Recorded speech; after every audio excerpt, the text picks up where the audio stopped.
Controversy surrounding the opening tonight for Quentin Tarantino's new film, The Hateful Eight. L.A. Police Protective League is boycotting that movie after Tarantino made comments about police brutality. KCAL 9's David Bryan is live at the ArcLight in Hollywood tonight with that story. Dave. Well, Jeff, this theater in Hollywood is one of several theaters in L.A. and New York where The Hateful Eight is opening tonight.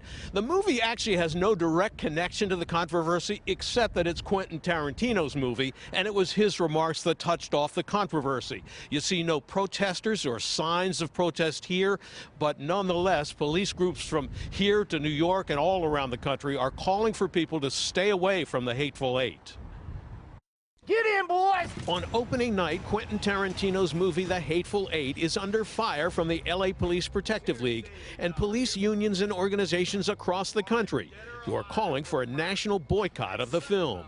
It was Tarantino's fiery comments at a New York rally in October against police shootings and brutality that fired up the police groups. And when I see murder, I cannot stand by, and I have to call the murdered, and I have to call the murderers the murderers. Well, that is the rhetoric that was imposed several months ago on law enforcement, where Tarantino called all law enforcement officers murderers. Meanwhile, while The Hateful Eight is being played and Quentin is cashing in on his movie.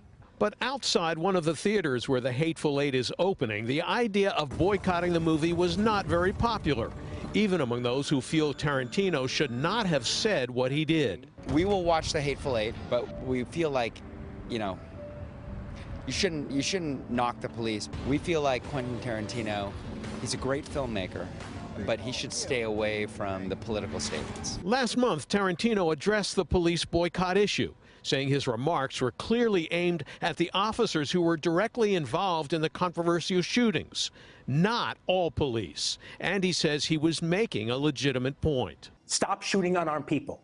We want justice, but stop shooting unarmed people. But they don't want to deal with that. Well, we talked to a lot of people here tonight who had seen the movie or are coming to see the movie. One couple in particular really stood out, though. They seemed confused about the controversy we were talking about. And I asked them, they said they had liked the movie. I asked them where they were from. They flew from Indonesia to see the movie The Hateful Eight tonight. I said, are you flying back to Indonesia tonight? They said, no, we're going to go to Disneyland and then back to Indonesia. How about that? They flew from Indonesia to see a movie. We're live in Hollywood. Jeff, Elsa, back to you.